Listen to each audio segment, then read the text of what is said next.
नमस्कार दोस्तों, स्वागत है आप सभी का। आप देख रहे हैं जिला, क्षेत्र, राज्य और देश दुनिया की सुर्खियां। जुड़े रहिए ताजा और बड़े खबरों के साथ। केंद्र सरकार और बिहार के मुख्यमंत्री श्री नीतीश कुमार जी ने 2026 में कौन कौन सी बड़ी योजना और नए नियम लागू किए हैं। 1 करोड़ युवाओं को नौकरी कब मिलेंगे, गरीबों को 3.5 लाख रुपए का पक्का मकान कब मिलेगा, महिलाओं के बैंक खाते में 2 लाख रुपए कब आएंगे, यह सभी योजना और नए नियम के बारे में एक एक करके विस्तार से समझाएंगे। तो दोस्तों बने रहिए खबरों के साथ। अगर हमारे वीडियो को सब्सक्राइब नहीं कर रहे हैं तो वीडियो को सब्सक्राइब कर लीजिए और चैनल को एक लाइक कर दीजिए। साथ ही कमेंट करके बताइए कि यह वीडियो आप कहां से देख रहे हैं। साथ ही साथ अगली बड़ी खबर।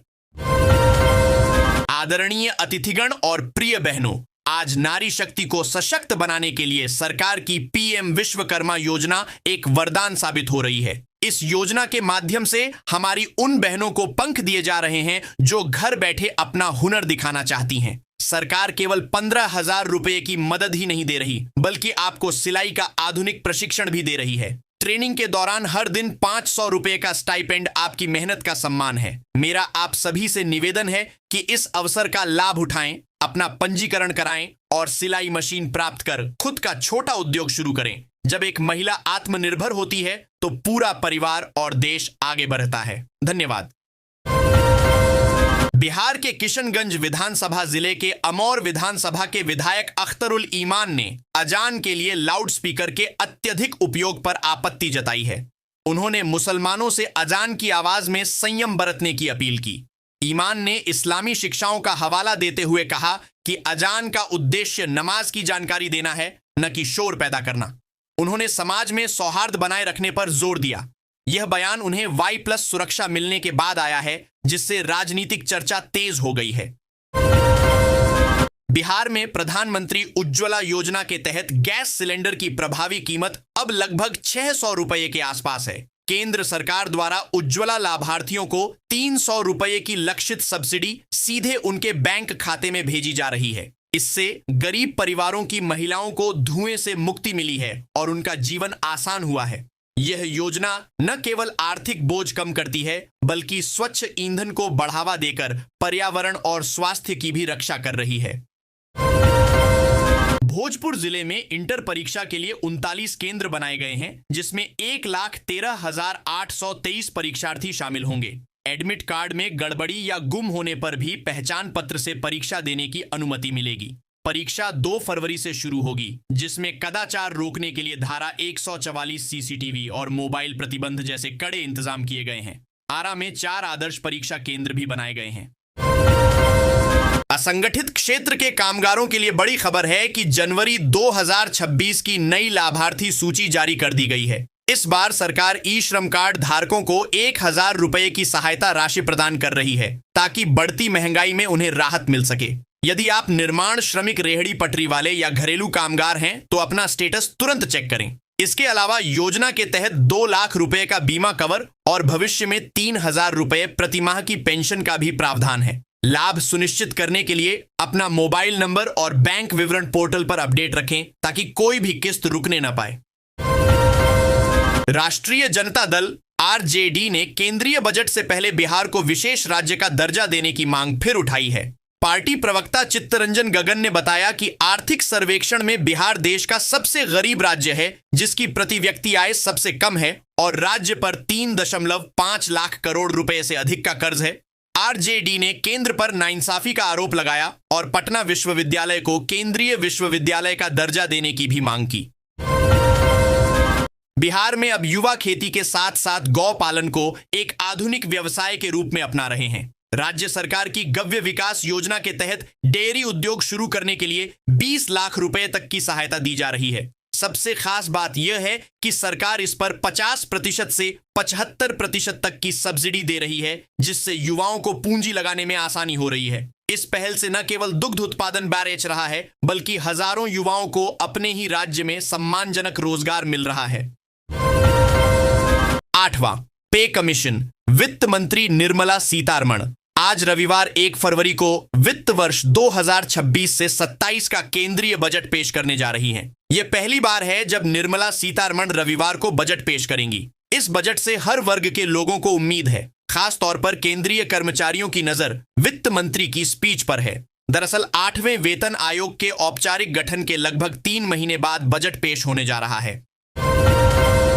सामाजिक कल्याण को बढ़ावा देने के लिए सरकार ने एक महत्वपूर्ण कदम उठाया है।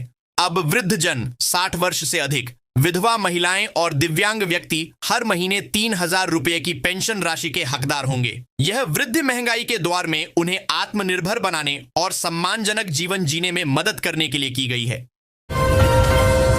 भागलपुर के तेतरहार गांव में 4 दिवसीय धार्मिक अनुष्ठान संपन्न हुआ, जिसमें ग्रामीणों के सहयोग से पार्वती मंदिर का निर्माण और प्राण प्रतिष्ठा की गई। अखंड अष्टयाम के समापन के बाद 2,500 से अधिक लोगों ने सामूहिक भंडारे में प्रसाद ग्रहण किया। अब नए शिव पार्वती मंदिर गांव की शोभा बढ़ा रहे हैं। ग्रामीण महाशिवरात्रि की भव्य तैयारी में जुटे हैं। रोहतास के डालमिया नगर में रेल वैगन मरम्मत और माल डिब्बा कारखानों को लेकर नई उम्मीद जगी है। प्रधानमंत्री मोदी के बयान और हालिया बैठकों के बाद तकनीकी बाधाएं दूर होने की जानकारी मिली है। रेलवे बोर्ड को फ्लाईओवर के माध्यम से रेल लाइन ले जाने का प्रस्ताव भेजा गया है। 2020 में बजटीय प्रावधान के बावजूद अटके इस प्रोजेक्ट से क्षेत्र में रोजगार और विकास की आस है। भागलपुर में अगले 2 दिनों तक मौसम स्थिर रहेगा, पर हल्का बदलाव दिखेगा।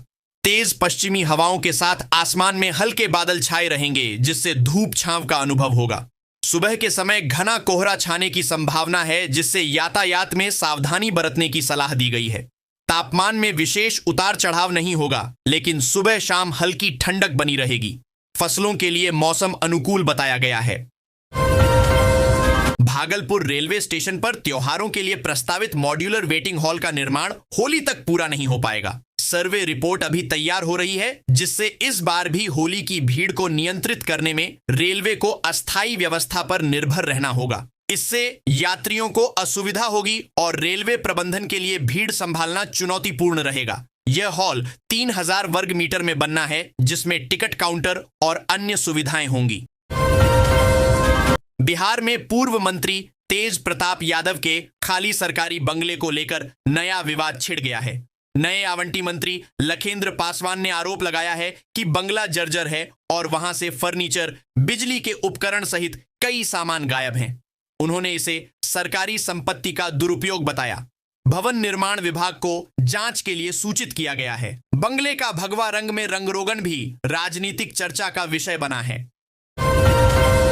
नीतीश सरकार ने बिहार प्रशासनिक सेवा और बिहार राजस्व सेवा के बीच DCLR पद को लेकर चल रहे विवाद को सुलझाने के लिए एक नया पद अनुमंडल राजस्व पदाधिकारी बनाया है। बिहार राजस्व सेवा नियमावली 2010 में संशोधन कर यह पद सृजित किया गया है। इस पद पर केवल राजस्व सेवा के अधिकारी तैनात होंगे और उन्हें राजस्व संग्रह, भूमि प्रबंधन, जन शिकायत निवारण जैसे 8 महत्वपूर्ण कार्य सौंपे गए हैं। यह कदम पटना हाई कोर्ट में लंबित मामले के बीच आया है।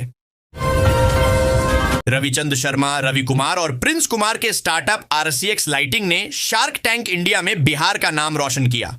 सारण निवासी रविचंद ने अपनी किफायती लाइटिंग तकनीक से निवेशकों को प्रभावित किया।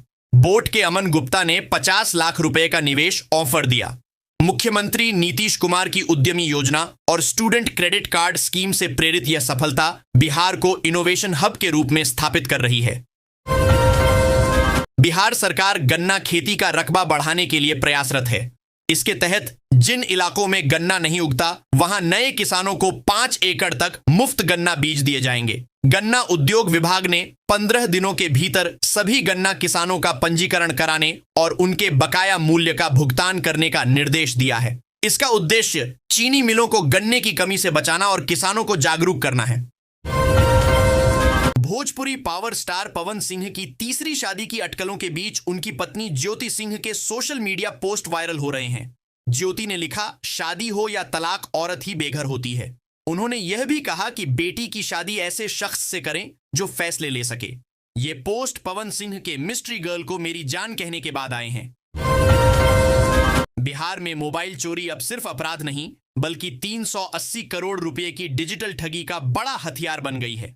अपराधी चोरी हुए फोन से बैंकिंग ऐप और UPI एक्सेस कर बैंक खाते खाली कर रहे हैं। शहरी युवा और कामकाजी लोग मुख्य निशाना हैं, जिनकी डिजिटल लापरवाही ठगों का काम आसान बनाती है। पुलिस के लिए यह बड़ी चुनौती है, जबकि विशेषज्ञों ने सिम ब्लॉक करने और मजबूत सुरक्षा उपायों की सलाह दी है। पृथ्वीराज के शानदार दोहरे शतक 282 रन की बदौलत बिहार ने colonel C K. Naidu trophy plate group मुकाबले में नागालैंड के खिलाफ 714/8 का विशाल स्कोर खड़ा किया। प्रशांत कुमार 140 और शशांक उपाध्याय 113 ने भी शतक जड़े। नागालैंड के सोविमा मैदान पर दूसरे दिन का खेल समाप्त होने तक मेजबान टीम ने 25/1 रन बनाए थे। केडुओ भेटुओ ने नागालैंड के लिए 5 विकेट लिए। गया जिले का मटघड़ा गांव, जो कभी माओवादी खौफ का पर्याय था, अब विकास की नई पहचान बना रहा है। सड़क, बिजली, पानी और शिक्षा जैसी बुनियादी सुविधाओं के मजबूत होने से गांव की तस्वीर बदल गई है। प्रशासनिक पहल और जनभागीदारी से उजड़े घर फिर से बसने लगे हैं, जिससे गांव में शांति और प्रगति लौट आई है। राजद ने आर्थिक सर्वेक्षण रिपोर्ट का हवाला देते हुए बिहार को विशेष राज्य का दर्जा देने की मांग दोहराई है। पार्टी के अनुसार बिहार देश का सबसे गरीब राज्य है, जिसकी प्रति व्यक्ति आय 70,000 रुपये से कम है और 3.5 लाख करोड़ से अधिक का कर्ज है। राजद ने केंद्र सरकार पर बिहार की उपेक्षा का आरोप लगाया और इस बार मांग पूरी होने की उम्मीद जताई। दरभंगा में पीएम किसान सम्मान निधि योजना से वंचित किसानों के लिए सुनहरा अवसर है। 2 फरवरी से विशेष कैंप लगाए जाएंगे ताकि अधिक से अधिक किसानों का पंजीकरण हो सके। जिलाधिकारी कौशल कुमार ने समीक्षा बैठक में सभी प्रखंडों में फार्मर रजिस्ट्री सुनिश्चित करने के निर्देश दिए।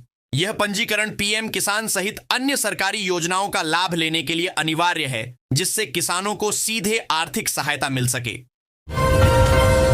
दरभंगा में आज उप मुख्यमंत्री विजय कुमार सिन्हा की अध्यक्षता में भूमि सुधार जन कल्याण संवाद होगा। इसमें आम लोगों की जमीन संबंधी समस्याओं जैसे दाखिल खारिज, मापी, अतिक्रमण और विवादों का समाधान किया जाएगा। पंजीकरण के लिए अंचलवार काउंटर लगेंगे, जहां पूर्व में आवेदन देने वालों को प्राथमिकता मिलेगी। उप मुख्यमंत्री स्वयं शिकायतें सुनेंगे और अधिकारियों के साथ समीक्षा बैठक करेंगे, जिससे पारदर्शिता बढ़ेगी और लोगों को समय पर सेवा मिलेगी। मुजफ्फरपुर जंक्शन पर एक यात्री की शिकायत के बाद रेलवे ने एक वाटर वेंडर पर 5,900 रुपए का भारी जुर्माना लगाया है। वेंडर ने बोतल बंद पानी या वेंडिंग मशीन से पानी के लिए 1 रुपए अधिक वसूले थे। रेलवे अब ऐसे मामलों में सख्त कार्रवाई कर रहा है, जिसमें 5,000 रुपए का जुर्माना और 900 रुपए जीएसटी शामिल है। यह कार्रवाई यात्रियों को उचित मूल्य पर सेवा सुनिश्चित करने के लिए की गई है। बक्सर में जिला पदाधिकारी और पुलिस अधीक्षक ने यातायात प्रबंधन पर बैठक की। इसमें इटाड़ी रेलवे घुमटी पर अतिक्रमण हटाने, ई रिक्शा के लिए रूट चार्ट बनाने और रेलवे घुमटियों पर जाम से निजात दिलाने के निर्देश दिए गए। सीट बेल्ट, हेलमेट की जांच और एम्बुलेंस समस्याओं के त्वरित समाधान पर भी जोर दिया गया। नगर क्षेत्र में पीली मार्किंग के बाहर दुकान लगाने वालों पर कार्रवाई होगी और सड़कों से अतिक्रमण हटाया जाएगा। रविवार 1 फरवरी को वित्त मंत्री निर्मला सीतारमण देश का आगामी बजट यूनियन बजट 2026 पेश करेंगी। इसके साथ ही एक खास रिकॉर्ड बन जाएगा कि देश में पहली बार रविवार को बजट पेश किया जाएगा। इस बार के बजट पर पूरे देश की निगाहें टिकी हुई हैं। हर वर्ग को इस बजट से खास उम्मीदें हैं। आइए जानते हैं वे 10 बड़े ऐलान जो रविवार को वित्त मंत्री निर्मला सीतारमण कर सकती हैं। बिहपुर विधायक कुमार शैलेंद्र का मधुरापुर बाजार में नागरिक अभिनंदन किया गया। उन्होंने नारायणपुर और बिहपुर विधानसभा क्षेत्र में कानून व्यवस्था बनाए रखने का संकल्प लिया। विधायक ने गुंडों और असामाजिक तत्वों को कड़ी चेतावनी दी, कहा कि उन्हें बख्शा नहीं जाएगा। उन्होंने राघोपुर से नन्हकार तक गंगा किनारे मरीन ड्राइव बनाने और बापू द्वार चौक को अतिक्रमण मुक्त करने जैसी विकास योजनाओं की भी घोषणा की। दरभंगा में बर्ड फ्लू के मामलों के बाद पटना में भी एहतियात बढ़ा दी गई है। बिहार पशुपालन विश्वविद्यालय के डॉक्टर कौशलेंद्र कुमार ने बताया कि यह संक्रामक रोग पक्षियों को प्रभावित करता है, लेकिन मानव स्वास्थ्य के लिए भी खतरा है। पोल्ट्री फार्मों को साफ सफाई और सुरक्षा उपायों का पालन करना चाहिए। अच्छी तरह पका हुआ चिकन और अंडा सुरक्षित है।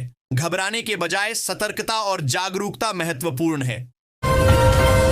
वित्त मंत्री निर्मला सीतारमण 9वीं बार केंद्रीय बजट 2026 पेश करेंगी। मध्यम वर्ग आयकर राहत, होम लोन छूट और टैक्स टैक्स स्लैब में बदलाव की उम्मीद कर रहा है। किसानों को पीएम किसान निधि वृद्धि और सब्सिडी की अपेक्षा है। महिलाओं, युवाओं और आतिथ्य क्षेत्र के लिए भी विशेष घोषणाओं की संभावना है। भागलपुर के रेशम उद्योग और बिहार के विकास पर भी बजट का विशेष ध्यान रहेगा। बिहार में एक बड़ा योग केंद्र स्थापित किया जाएगा, जिसके लिए 100 एकड़ भूमि की तलाश जारी है। ईशा फाउंडेशन के प्रस्ताव पर पर्यटन विभाग ने यह पहल की है। केंद्र में आदियोगी शिव की 112 फीट ऊंची प्रतिमा, ध्यान कक्ष और चिकित्सा सुविधाएं होंगी। इसका लक्ष्य बिहार में पर्यटन को बढ़ावा देना और स्थानीय रोजगार के अवसर सृजित करना है। मधेपुरा के पुरैनी प्रखंड अंतर्गत नरदह पैक्स चुनाव की तैयारियां पूरी हो चुकी हैं। 6 फरवरी को मतदान होगा। संवीक्षा के बाद 14 में से 8 सदस्य निर्विरोध चुने गए हैं, जिनमें पूनम देवी, राजीव चौधरी, घोलटी देवी जैसे नाम शामिल हैं। अध्यक्ष पद के लिए 3 उम्मीदवार मैदान में हैं। शेष 3 पुरुष सदस्य पदों के लिए 6 प्रत्याशी प्रतिस्पर्धा करेंगे। बीडीओ अमरेंद्र कुमार ने प्रक्रिया को पारदर्शी बताया। हीरोइक हाइफी फाउंडेशन ने भागलपुर के ग्रामीण और अर्ध ग्रामीण क्षेत्रों में शिक्षा जागरूकता अभियान चलाया। 9 दिनों में 10 विद्यालयों के 1078 बच्चों से सीधा संवाद किया गया। आर्थिक रूप से कमजोर बच्चों को शिक्षा का महत्व समझाया गया और कॉपी पेन जैसी शैक्षणिक सामग्री वितरित की गई। प्रतियोगिताओं के माध्यम से बच्चों को प्रेरित किया गया, जिससे समाज में सकारात्मक बदलाव लाने का लक्ष्य है। मिथिला विश्वविद्यालय में शारीरिक शिक्षा निदेशालय की स्थापना को मंजूरी मिली है। इससे छात्रों को खेल और शारीरिक शिक्षा में करियर बनाने के लिए कई नए डिप्लोमा और डिग्री पाठ्यक्रम मिलेंगे। इसमें स्पोर्ट्स कोचिंग, स्पोर्ट्स जर्नलिज्म, योग और फिजिकल एजुकेशन जैसे कोर्स शामिल हैं। यह पहल छात्रों को बिहार में ही उच्च शिक्षा और रोजगार के अवसर प्रदान करेगी, जिससे उन्हें बाहर पलायन नहीं करना पड़ेगा। बेगूसराय में द्वितीय Bihar dairy and cattle expo का समापन हुआ। केंद्रीय मंत्री गिरिराज सिंह ने किसानों की आय बढ़ाने के लिए गोबर को 10 रुपये प्रति किलो निर्धारित करने और बायोगैस संयंत्र लगाने पर जोर दिया। मेले में जर्सी गाय व भैंस की दुग्ध दोहन प्रतियोगिताएं हुईं, जिसमें मोकामा की सुप्रिया सिंह प्रथम रहीं। उन्होंने बेगूसराय में गौपालन और दुग्ध उत्पादन को बढ़ावा देने की आवश्यकता बताई।